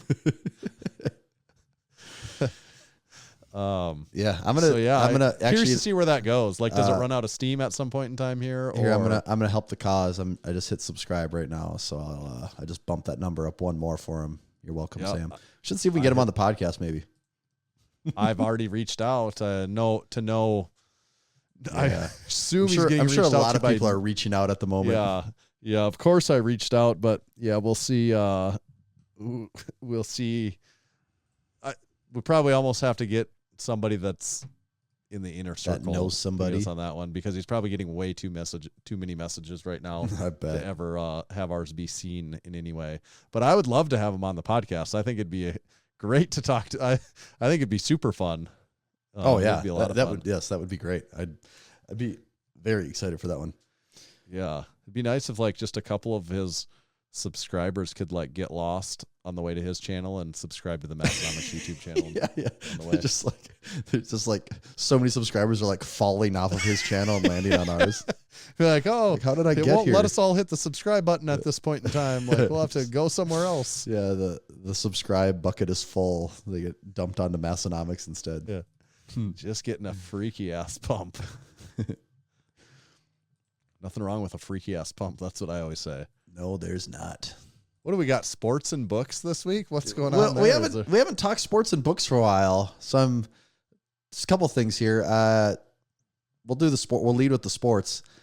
Did you watch? Actually, NFL's on tonight, Tanner. Did you watch any college football this past weekend? No. Short answer is no. Oh, Did I see okay. The short anything answer is at no. What's the all? long answer? I'm just wondering if I didn't turn on a TV to watch any college football. I'm wondering if I actually saw anything about it because I don't have cable. I don't have like normal TV that you watch. The only thing I picked up on was primetime. Deion Sanders, the big upset at Colorado. They beat TCU, and how people maybe doubted that he, what he could or couldn't do with that program. Or, I mean, obviously, I think his recruiting is probably above average. I'm sure that's going to be helping him out. So this is and this is where I was very curious. Like, how does this play out? And we don't really talk about football much on this show, and this isn't a football segment, and I'm not going to give an educated take here at all. But just from someone that has like kind of just been paying attention from the way distance. One was like, does this whole, because this is very much an experiment, for sure, to have this guy come in and basically I believe he came in and cut like 73 players. So he just started with a new team. He basically told everyone you're gone, which Okay. I remember the first time I heard that thinking like, I get it maybe at a higher level. It is a weird balance in college because like, well, this is college. These like, are students. They're students first and foremost, aren't they? Not athletes, but so you're doing that. I mean, that's a pretty drastic move. I don't know if something like that's really ever been done to basically cut 70 some people and bring all new people in. It is I hadn't thought about it. It's a particularly interesting thought though, that these are students. Yeah. That's like, where it their was life weird to is me that there's a lot of them. How many of them here, D1 are, I don't you at D1 basically all get scholarships. So they're getting scholarships to go to school here and then be like, nah, you're done. You're not on the team. You don't have a scholarship. I would assume a lot of those just don't go to school anymore, which if you are like most people in school to get a degree, that kind of fucked up your whole plan there, Right. So there was without a doubt, some collateral damage there, but so he goes on, all right, you're making crazy moves. You got to hope you're backing it up. And of course, because of who he is, he's going to attract a ton of attention too. And then I didn't realize that they were like 22-point underdogs. That was what the line was at in Vegas. It was something like that. So heavily not favored. And then they come in and they win the damn game. That is crazy. And the takeaway, I don't know if you caught any of this, but kind of one of the standout players was Travis Hunter. Did you see that this guy, he played both sides of the ball? Did you see that?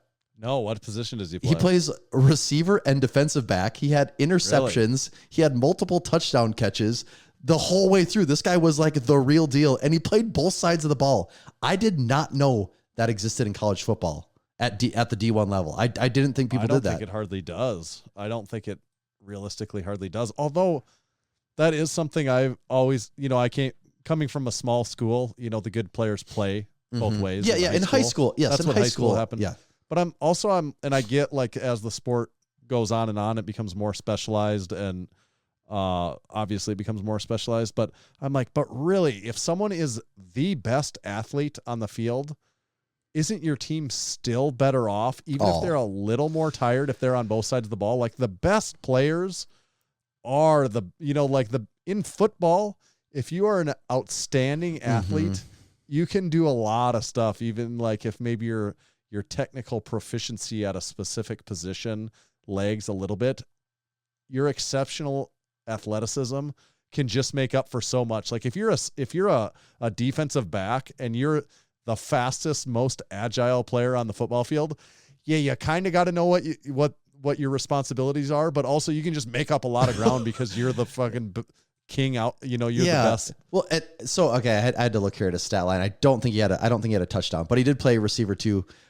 He did have an interception though, and then he had another one where his hands were like on the ball. I just, at this level, you think though, it is still so fast and everyone's so good that even if you're a little tired, you're a step behind, you're just done. That it seems like at the end of a game, You've played twice as much as the other guy. Wouldn't you think that would slow you down? Apparently not this guy though.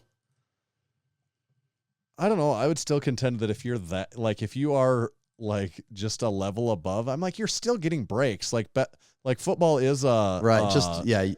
Right. You do your sprints and your right. I mean, and like that's a way oversimplification, and it's easy for lazy old fat me to say that. Like it's like, oh, just a few sprints and then you get a breather and stuff like that. But I'm like, we are talking about like the best athletes in the world at the best age to be an athlete possible. Like some of them I feel like can probably recover from that and still, if he's still like him at 90% might actually be better than the next man up at 100%. Then the whatever guy they had that was a walk on and made the team across from him. Right. It just does. That's always been a thought to me at higher level football that I think, but I get it. It becomes so specialized. And they do play such a long season too. You got to think that fatigue adds up by the time you're at your 12th, 13th game of the season. And like increased injury risk. Yes. I mean, you're just on the field. Yeah. Just your durability. By the time the season's done, you've played 2 seasons and everyone else has played 1. Right. So now all of a sudden I think everyone's just curious how this is going to go. Well, I believe, in that game, Deion Sanders, his son is the quarterback. He set like multiple all-time Colorado records in his first game. So already they're crushing records. And this is one that for the school from a business standpoint, God, the amount of money they probably made just off of one game of this. It's probably the best business move ever. Everyone's always talking about, you need the right guy in place. And it's like, and then everyone just hires like the same random ass coach from somewhere that was the offensive coordinator for this D2 school over here. And now they took a big swing. Most times big swings don't play out, but as of right now, this one is. So it's very interesting to see how that goes. Big Tron coming in again. He said the new NCAA rule allowed players to retire from football and maintain a scholarship at the school after a coaching change.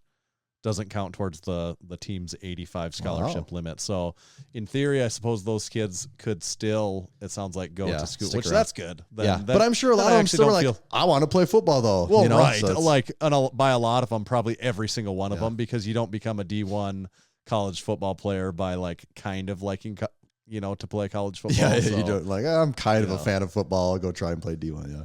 Right. That's all I really saw of college football. The pros start tonight. Only thing I've been paying attention to is Hard Knocks. I've said it before that's my favorite. And you did watch this year's then? I watched like the first 2 or 3 episodes, but I've just been busy and haven't caught up with it since then. That's what I've been watching. That and that LA Lakers show on HBO. Every time I open up HBO, I see that pop up and it's very tempting. I haven't started yet. That's my sports life. Yes. That I do want to watch that one. I probably won't watch Hard Knocks because now at this point I feel like it's already old news. It doesn't even matter. Right. But I did watch the final season of How To with John Wilson. I got that finished. I've seen some of that too. The new season. You're saying, yeah, the new one. My only takeaway from Hard Knocks is Aaron Rodgers is a character. He's well liked by his other players. That seems like they're like, this guy's legit. He gets along. How could you not like him on your team though? Unless he's a gigantic asshole.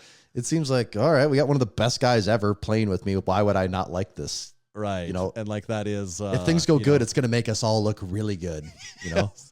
And he has that type of talent where that's possible for it. It's possible for it to be. All the receivers have to be like, all right, record year coming up, big paycheck following that. He has to be like, nobody knew me, they're gonna know me now. What about books? It's not sports and books without books. I did not have much to report on the books side of things. I was hoping you would have an update for us there. I have been slowly chipping away at Atlas Shrugged. Yeah. When you say slowly, like how many pages are we talking? No, I mean, I'm really slowly chipping away. I mean, I haven't picked it up in over a week now. So it's like about once every 10 days, I get some time where I'm like, I could actually read right now. And I'll maybe get through 10 to 30 pages or something like that. So at this rate, it'll take me a lifetime to finish Atlas Shrugged. But I'm guessing at some point in time, I'll get like this. I have this dream in my mind that I'll get all this extra time where I'm like, now I have the time to really sit down and get through a lot of this. I But too have that dream, Tanner, and I also call it a dream. Yes. Yeah. So I think I've maybe read, I'm not yet to 300 pages in Atlas Shrugged. So I'm not yet a third. I'm maybe 25% done with the book, which that alone is like reading a book or two. Yeah. You're just chipping away. Yeah. Someday, I can't wait for the day that I have to come on their podcast. If we continue the podcast going long enough, that I can come back and say, you know what, I finished it. You're going to say, you know what? Not only did I finish Atlas Shrugged, I watched all of The Wire too. Just had so much time on my hands. I wonder the over-under would be finish reading Atlas Shrugged first or start The Wire first. Yeah. Like, will I finish Atlas Shrugged before I start The Wire? Yeah, that's kind of the whole thing of it's two trains leave the station at different times. When do they intersect? Right, It's a math equation. What would you guess? Would I be more likely to finish Atlas Shrugged in its entirety or start The Wire? Well, with your current momentum, I think you'll probably finish Atlas Shrugged before you start The Wire. If I had to bet, that's where I would place my bet right now. I gotta think so too, but it's like by saying that, by no means do I think it's a certainty that I'm going to finish Atlas Shrugged anytime soon. No, but I know. That's how low I am on you starting The Wire. Yeah. Start The Wire. And also starting The Wire. Starting The Wire is just the start of the battle. You actually have to start the first 10 episodes before you can really start The Wire, in my opinion. Yeah. So you have to get 10 hours deep first. I cannot make that. I can't do that kind of show right now where I need like, that's why I like How To with John Wilson. I can literally just watch and it's 30 one minutes. episode. It's so easy. You forget how easy just 30 minutes of a show is to knock out. Yes. Yes. I'll warn you, real interesting interview to end the show on John Wilson. For like the last episode. Yeah. Really one that catches you by surprise, I'll say. Like in a good way or not? I mean, I guess that's up to you to decide. Just let's say it really catches you off guard. My wife and I started to watch one episode one night while we were eating supper, but it was like it was a really gross one. It was so gross that we were like, we can't. The one where something's in his ear, was that? That's what it was. Yeah, and we were same thing. I sat down with a bowl of ice cream, like cookie dough ice cream, and while I'm doing that, he's pulling chunks of like crap out of his ear, and I thought, oh, this is making this very not appetizing. I did watch the How to Work. Was it How to Work Out? Yeah, yeah, I forgot that was one. Yes, How to Work Out. Yeah, I had to watch that one first because I was like, well, I got to see this. Did he actually, because he does this thing where he ends up not even covering the thing that. Yeah, it's just like a start your own adventure, and that's like the starting point to go on an adventure that makes no sense. So I can't remember now. Was there even much about work? No, there's very little about it. I'm trying to think how that one even ended. He did get a gym membership though, and was going to the gym and got like in better shape. I think he. Yeah, that was what he did, but then. I think it was one of those things where he reverts back to some bad habit, but I cannot remember how that one ended now. I honestly can't remember how any of them end because from where they start to where they end, it's not related at all. No, it's really not. That's kind of the show, isn't it? Yeah, it's 100% the show. That's kind of this show. It's a lot this show. That all reminds me. I would encourage everyone to check out Juggernaut Training Systems. They're the leader in strength. They've helped thousands of athletes from beginners to world champions maximize their results and reach their goals. They deliver principle-based coaching through cutting-edge technology to help you get the best results of your life. That cutting-edge technology is the Juggernaut AI app. It's what we use for our training. It's what a lot of Massenomics Gym uses for their training. It's what several Massenomics Discord members use for their training. Speaking of our Discord community, there's kind of a Juggernaut AI community. They have their Facebook page where you can get in there, ask a lot of questions, you get in on it. What I kind of like about the app is the longer you use it, the more it's catered to you and what you've got going on as far as strength, weaknesses, individual differences. And I think it's a value buy at about $30 per month with discount code Massenomics. You go to Juggernaut AI.app on your browser, use discount code Massenomics when you get signed up. Costs about $30 a month. I think you're getting a treasure trove of knowledge and training information there for $30. So that's my honest pitch on Juggernaut AI. Check it out. I'm sold. Where do I sign up, Tanner? Juggernautai.app, discount code Massenomics. Oh, okay. All right, good. Today's episode is also brought to you by Texas Power Bars, as heard of earlier on this episode, if you were paying attention. Buddy Caps first started lifting weights in the late 60s and began powerlifting in the mid-70s. At the time, he was working for Image Barbell building gym equipment.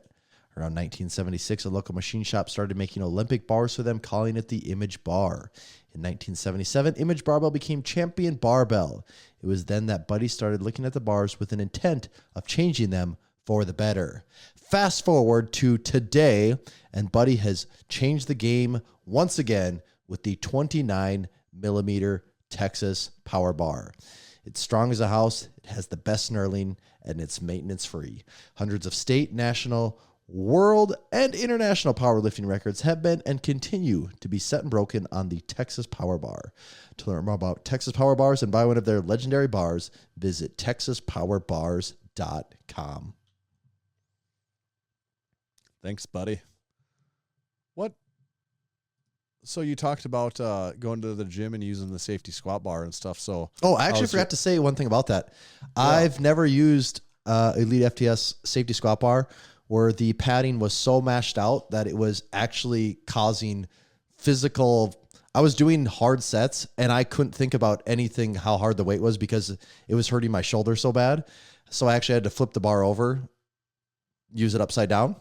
100% fine then after that. And apparently no one uses the other side. You think it's been used that much? It must be. The one in the Massenomics gym has never in my life ever felt anything like that. Oh, no, it doesn't do that at all. I've been using the safety squat bar in my training right now. And I've never it's had like that. Almost as good as the day it was brand new, I would say. I've never had that feeling ever.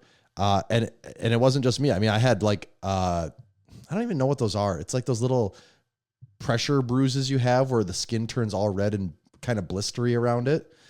When I got home from the gym, I had both shoulders all covered in these red marks from that bar sitting on them. That must. I mean, I think I also could not get safety squat bar is like. I mean, those handles thread all the way on and off, don't they? Yep. I could not get them to thread to tight. You know, normally you can keep threading it to get it to tight. I could never get that to happen. Maybe it's stripped or something in there on that one. Possibly, yeah. They obviously, I guess I don't know that we take particularly careful care of our safety squat bar at Massenomics Gym, but we apparently take better care of it than they do there with theirs, because that's so. But how are you liking the safety squat bars though? Like, is that going good for your That's squat? the first time I've used one since, I only got to use it once, but this is the first time I've used one since I was using it at Massenomics Gym back in, probably the last time I used it would have been April-ish of 2022. So it's been over a year. Man, it's been a while. It has been a while.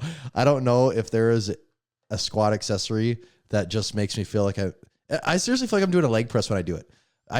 My back's not even one part of the equation at all. I just stand up, I stand down, I squat down, I stand up, and it just feels like my legs are getting the craziest pump. Yeah. Getting that freaky pump. Just a freaky pump in my legs. They are so freaking sore today from it. And on top of that, I have been just having these lingering back issues where to get around it, I know that when it happens, I just have to back off. It's so hard for me to do this, but I just have to back off on just barbell back squats. I just have to take a step back from those, which is fine. There's tons of ways you can get leg exercises in. And so because I didn't have a safety squat bar, I was going to front squats, and it's been years since I've done front squats, and those were actually feeling pretty decent. And I can get into position with my elbows up. That's not a problem for me. What is the limiting factor, honestly, when I'm in a hypertrophy block on Juggernaut doing front squats is sets of 8, like oxygen actually becomes the limiting factor. Like breathing becomes the limiting factor. That's, they are hard. They're a challenge, but at the end, I feel more depleted from not being able to breathe than I do from like a muscle thing. Where now when I go to the safety squat bar, I'm like, damn, 8, these were amazing. I feel like I got a great workout in. I feel good. I didn't feel like I was dying the whole time. So it's like dying in a bad or wrong yeah, way in a way that's limiting me before my muscles are, Right. So I loved it. It's actually got me very excited to hit the gym some more. That and the hack squat machine, just to get, because before basically the only only squat, so many variations that you could try to make happen. well, yeah, with it's what like, was well, at okay, your you can do a disposal. goblets. You can do like, all right, what way can I do a squat that's not loading my back? If I don't want to load my spine every single workout, Right. what can I do? There's no belt squat. There's no belt squat. There's no, then I guess safety squat bars loading my, but just like, is there anything different? And it's like, well, yeah, you can do goblet squat, but at a certain point, the limiting factor is how much weight you're holding. Yeah, it's not, right. I'm not trying to load a 150-pound dumbbell in front of me. That's still the limiting factor is holding the damn thing, not my legs. Right. Whereas safety squat bar just feels great on my back and I can hit it hard. And I'm excited for this hack squat too, because for me, with my back issues, leg press isn't good for me, because once you lower it all the way to your chest, the bottom part, for me personally, maybe you're different, but the bottom of your back does round a little bit, to get. It's pretty hard to not do that. Yeah. Unless you're going to like really take out the range of motion, which then it kind of, to me, defeats the point of the leg press. So, I think hack squat, I can still safely hit depth, get some range, and still work my legs as another accessory there. Team full ROM. Feeling kind of excited about things right now. Say things are really looking up. Things are really turning around for this guy. So does that, like when you do the safety squat bar, like does it feel pretty good on your back then? Like it's not. I don't even feel it at all. I literally feel like I didn't even work out. My back feels like I didn't work out yesterday. My legs is the sorest they've been in like 6 months. My legs are screaming. What today. you want? Yeah. Yes, it is. That's a good sign. I saw you repping out some high bar squats here. Was that yesterday? A couple days ago? I've only been doing high bar beltless squats for like 6 months now. Basically for just as a way to lower the load. Yep. To give my hip a chance to be less fucked up. And it is finally working. I would almost say worked, but I'll just say working. So that's actually the caveat with all of my stuff too, is the asterisk says working, not has worked. It's working, because there's always like you're always one day away from it. Like, not being good, God. Okay. So do you feel like high bar actually is better on your hip than squatting low bar? I don't know that. What I know is the weight is less. Okay. So I don't know if it's just because the weight is less, although I'm finally getting to weights where I'm like, I'm moving it would weight be here. causing me to work. Yeah. Like where it's not just like, is my hip going to allow this? Like it's going to get into working weights where I'm like this, like I did 320 for my 5x5, and for like a high bar beltless, like it's enough that when I get done, like that should be, like challenge me some bit in some way. Mm-hmm. It's like not nothing. I can't like, I don't squat over 3 plates, even, when if I've squatted 600 before, I don't squat over 3 plates and like not think about it. Right. Like it's enough weight that it requires me to make sure. Yeah. You're thinking about, all right, my form's got to be dialed in. I got to be doing things correctly. You're not just doing like dumb rep work. Right. Where like, it's not like where I could with 185, like I can do any technique and make it, make it look good with 185 pounds, because it's not like enough of a load, but it's getting to a load there where it's, I'm very optimistic about it right now also, that I feel like I'm on the cusp of being able to make some real progress. And the bigger part that makes it okay and good is all along, my deadlift has just been like coming back just so much better because my hip's not hurting me, so I can just deadlift like normal. So I'm like, by the step back in the squat, which was also negatively affecting my deadlift because of my hip, because the deadlift does not hurt my hip near like the squat does. But when my hip was extremely aggravated, the deadlift would then also additionally aggravate it. And now that my hip, I've give it time to do whatever it needs to do to not be in like a level 8 pain, that now I can deadlift and it feels like deadlifting. I've said that before on here. It just feels like whatever deadlifting should feel like. So I'm also additionally encouraged by going in and being able to deadlift. And I did like 5 plates for sets of 6 the other day. That's the first time I've had 5 plates on in a long time. Really? Is it?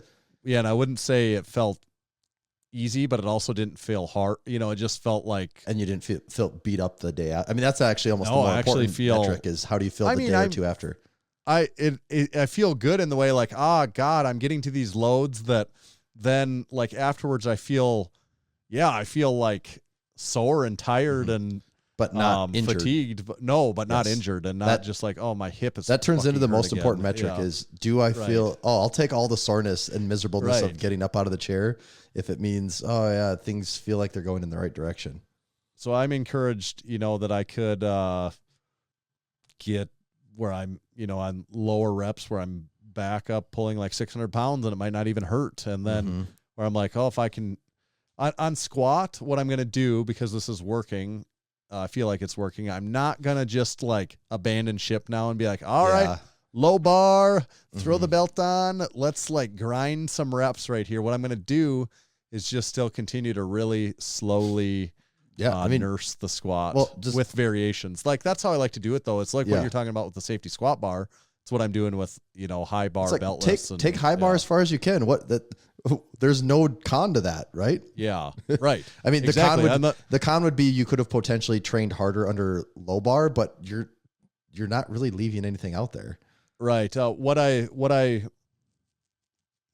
milestone in my mind where I get these like sets of 5-ish up over 3 plates on my high bar, then I'm like, I got to get to there. And now I'm like, okay, I did that and it actually felt really good. So now I'm like, well, I need to get that to like 335. That's my new thing now. I'm like, get that to 335. Then I feel like I'm in somewhere. But if I get that, then I'm going to keep pushing that a little bit before I do anything. As long as it's still feeling good, I'm just going to take those small victories, especially if I can continue to progress my deadlift along the way. Well, and I use the variations like my alternative squat day. I'm doing safety squat bar tempo, which there again, because it just greatly reduces the load. It does. And I can really just work on my position. It gives me a chance. It's kind of like technique work in a way, because it forces me to think about my position in the slow eccentric and slow concentric, and maybe the most important for me, it like drastically reduces the load. So I get extra work in without very much extra load. Yep. That makes sense. How's your bench in this whole equation? My bench, on an unrelated note, is the one not shining star right now. Really? I have a shoulder issue right now, which I haven't had for a long time. And this is not similar to my shoulder issues that I've had like going back 5, 6, 7 years ago. So that's actually really good. Okay, you keep talking, but that did remind me of something. That long lingering shoulder issue that I had for years was like in my AC joint that just got like, I picked the scab so long that it got debilitating for me that I just couldn't bench. And I went away for it for, over a year and, kind of got that good enough that I could find ways to be able to work around this, honest to God. And this is like #masters or #submasters. I'd really been working on my dead hang pull-ups, and for like months I'd been progressing my dead hang pull-ups. And I'm pretty convinced that I did something on these fucking dead hang pull-ups that my one shoulder, it's not in that AC joint. It's like something deep in my shoulder, and it's like in my rear and side delt and everything. And it's where it's just like this ache that it's hard to even bench because there's this deep ache that'll radiate down my humerus out of my shoulder that it just, so I got rid of the pull-ups. That's what I think I did it doing, because I was really trying to focus on these really full range of motion pull-ups. They're hard. It's really hard when you do them that way. With a significant hang at the bottom. And I think it was from like, a lot of I don't torque know why, once you go into gear right, there. right. And I don't know why, in my mind, I thought I was doing something to, make myself stronger in some weak parts in a very low risk way. Right. But I think that's what it ultimately was. So I'm cut those out, which sucks because I've always liked pull-ups. Not that I excel at them, but I just always thought they were, I don't know. I like to try to get better at them is one of the things that was always It's always a fun thing to be good at is pull-ups. And that's when I first started Juggernaut, actually even for the first probably 4 or 5 months I ran Juggernaut last year, for my like lat exercise, I was always doing pull-ups. And there was a couple days, I've never had shoulder pain from the gym ever in my life. That's never been a thing for me. There was a couple days where doing pull-ups hurt one of my shoulders. And I'm like, what the hell's going on here? I don't even know what this feeling is. And then I cut that out and I did lat pull downs and never looked back. Well, then I just started doing pull-ups again like 3 weeks ago. So we'll see. Maybe I'm playing with fire right now. Yeah, I mean, I would not normally caution people against from pull-ups because I think pull-ups are a great exercise to have in the toolkit, and I am a fan of them. But I don't know, it might just become that those are out of my rotation. It's like I used to love dips a long time ago. Dude, and a long time I've ago, started doing those again, again, and I love doing dips now. Yeah, I think dips are. I love weighted dips. Going back like 10 years ago, like that was one of my favorite bench press accessory movements. You know, like as a secondary movement or a secondary day. I love to do heavy as shit dips, and I thought they were fun, and I thought, you know, you got a freaky pump out of it, and there's fun ways to load them, and I thought they were really beneficial. But I just got to a point where that's where like my AC shoulder issue is just like, well, those had to go because that was like that was a very. I didn't realize it might be dumb, but I didn't realize how you can really take. Until I saw Dr. Mike have videos of how you can really take a dip super deep and sit there for like a half a second even. Yeah. And once I started doing that, I'm like, whoa, this is a whole nother level of dips that I didn't know existed. And that's the way I've been going with them lately. Yeah, I dips would be another one that I think that's a great, if you can do good dips, like I think that's a win. Yeah. Oh, I was going to tell you, so you're talking about how like a different thing in your shoulder hurt after the old one being gone. For me, having lingering back pain for the last 5 years, for me, the problem always was it was flexions, like flexion intolerance. So that even to the point of even hinging hurt. That's why I didn't do traditional straight bar deadlifts for so long. Like last year, actually, most of the year, I just did trap bar deadlifts because everything else felt good if I wasn't doing that. And I'm like, I'll take everything else feeling good if it means I got to do trap bar. Well, now things have changed where I can hinge. Hinging feels super comfortable. I can even do deadlift exercise. I can bend down, touch my toes. But for me, the pain, it's in like my SI joint is where it hurts. Yeah. But I know it still is a back. It's not an SI thing. It's still a back thing because I can have my belt on tight and just stand there. And if I'm going to brace, like let's say before I deadlift and like I'm standing upright and brace, I can brace and it will hurt in my SI joint, in my butt. And I'm like, that's a back thing, right? There's something going on there that just. And that's not flexion then. No, that's not even flexion, but it's also not compression because I can load up my back and the compression part doesn't hurt. Right. There's just something weird and screwy going on in there. But I guess my big takeaway is the thing that hurt before isn't really the thing that hurts now. Now it's just a different thing that hurts. So. Yeah, we're changing. That's what happened. Yeah, that is absolutely what happens. It's like whack-a-mole, you finally get one and then a new one pops up. That is how it goes. I'm in a weird spot now with my bench too, where I'm like, I'm still able to limp along with it, but I'm smart. I should be smart enough at this point to know like, well, when I limp with it for the 5th straight week, when do I have to say it's time to stop limping with that? And I have to address the problem and maybe not barbell bench, and maybe just even 1 week isn't enough. Maybe I need to give it a 4-week break and do something alternative, which that's usually my best medicine for any of that stuff. It is. I just find an alternative for a moderate period of time and then slowly incorporate it back. That's what I find the best success with.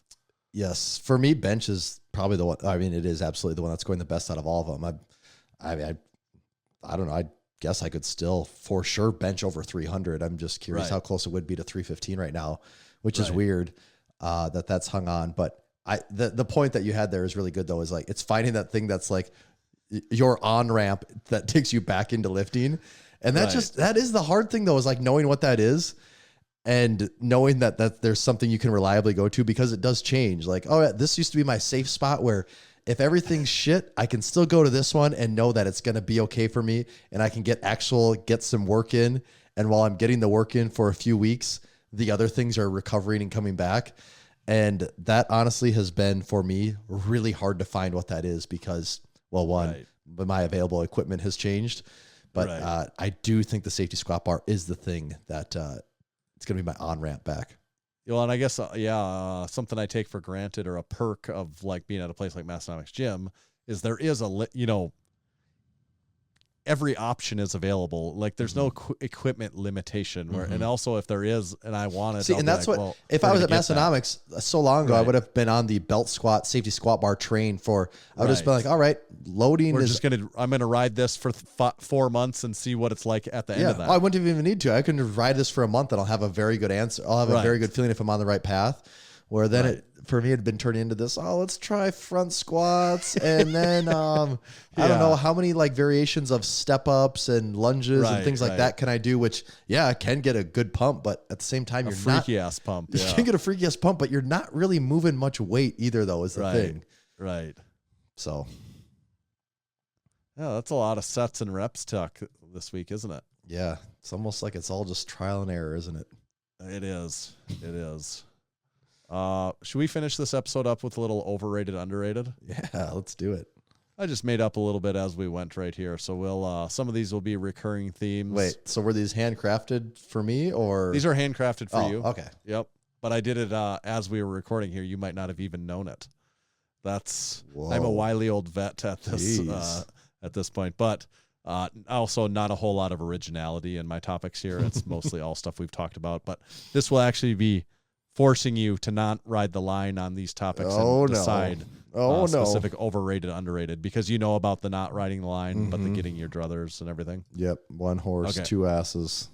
Yes. Only one ass here. So overrated or underrated dips, the exercise, overrated or underrated? I think dips are underrated. If you would ask me a few years ago, I probably would have said overrated.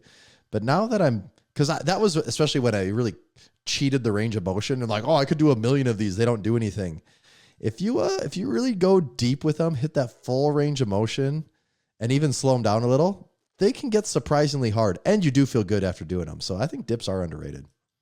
I'm a big push-ups guy too in that vein too, that I've been doing push-ups very consistently now, because especially with my wonky shoulder thing, I found a lot of push-up variation that don't really affect it, and part of it's the light load. But then I can do different variations like deep. I like to put my hands up on like a box on each side, or what I kind of use that I like as a good depth is I use the thick 45-pound bumpers. Yep. Put my hand on there so I get an extra stretch, and then I'll do and exactly what you're saying. Actually, I do a deep stretch and hold, and then I do just really controlled reps with deep stretches and holds. And I just am a fan of the freaky ass pump. Honestly, it does it.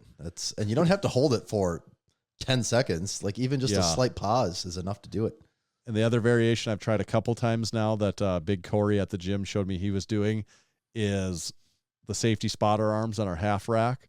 I take one of the thick bands, put around it. Oh, I did see a video of this. And I just hold the band. And it's actually, once I got done, I'm like, this actually, in a lot of ways, this feels kind of like doing the earthquake bar.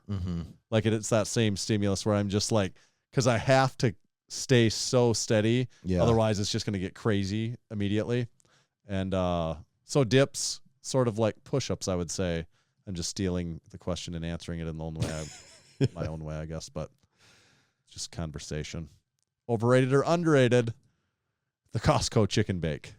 We talked about it last week, but so if you have to, we didn't really say it, put it in the context of overrated or underrated. I still think it's probably underrated. I really want to go back and have another one. It's very high on my list. I was going to go on Labor Day, but Costco is closed on Labor Day, so I couldn't see what that's all about or refresh my senses on it. I think it's underrated. That's what I'm going with for right now. I'm going to get another one. I'll have to report back on my findings here. Okay. Now that I really understand the macro profile of it. Well, but do we really understand the macro that actually is the question.